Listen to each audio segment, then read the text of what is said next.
अम्मा बाद, मैं आप हजरात के सामने यौम आज़ादी के उन्वान पर गुफ्तगू करने जा रही हूँ। मैं पूरी कोशिश करूँगी कि कोई गोशा बाकी न रहे। उम्मीद है कि आप हजरात बगौ समाअत फरमाएंगे। बिरादरानी मिल्लत, हर मुल्क की तारीख में कुछ ऐसे भी अहम दिन और सन होते हैं जिनकी अहमियत पेश नज़र कौम इसको याद रखती है।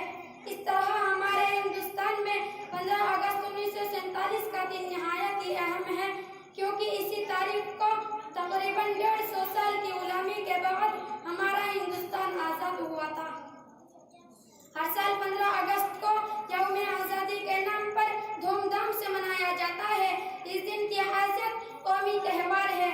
आज़ादी के सबसे बड़े रहनुमा महात्मा गांधी और उनके साथी ने मसलन पंडित जवाहरलाल नेहरू, मौलाना आज़ाद और सरदार पटेल वगैरह ने अदम तशद्दुद के जरिए आज़ादी हासिल करने का अज़्म किया।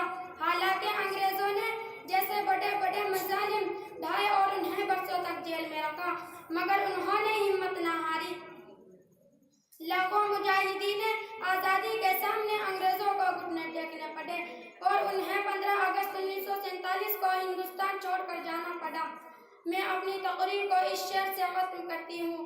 जब गुलिस्ता कोफों की ज़रूरत पड़ी, जब गुलिस्ता कोफों की ज़रूरत पड़ी, सबसे पहले हमारी ही गर्दन कटी। फिर भी कहते हैं हमसे ये अहले वतन, ये वतन है हमारा तुम्हारा नहीं। वमा अलैना इल्लल बलाग। अस्सलामु अलैकुम व रहमतुल्लाहि व बरकातहू।